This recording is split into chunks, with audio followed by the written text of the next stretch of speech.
Hello বন্ধুরা, আজকে দেখাবো গভীর সমুদ্রের এক অবিশ্বাস্য প্রাণী সি ক্র্যাব, যার বৈজ্ঞানিক নাম কিউয়া হিরসুতা। 2005 সালে দক্ষিণ প্রশান্ত মহাসাগরের প্রায় 2200 মিটার গভীরে এই রহস্যময় ক্রাস্টেসিয়ানকে প্রথম আবিষ্কার করা হয়।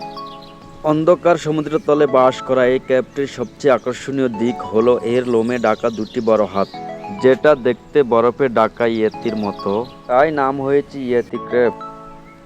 অদ্ভুত তত্ত্ব হলো এই লোমের ভিতর থাকে বিশেষ ব্যাকটেরিয়া। ইয়েতি ক্র্যাব সেই ব্যাকটেরিয়াকে নেড়ে চেড়ে বাড়ায়, আর ব্যাকটেরিয়ার তৈরি খাবারই পরে খায়, মানে নিজের খাবার নিজেই চাষ করে।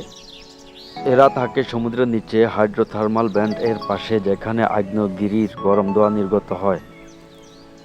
অন্ধকার, প্রচণ্ড চাপ আর বিষাক্ত পরিবেশও বেঁচে থাকার ক্ষমতা ইয়েতি ক্র্যাবকে করেছে সমুদ্রের অন্যতম অদ্ভুত প্রাণী। লাইক, কমেন্ট, শেয়ার করুন, আর পরের ভিডিও কোন প্রাণী নিয়ে চান জানাতে ভুলবেন না।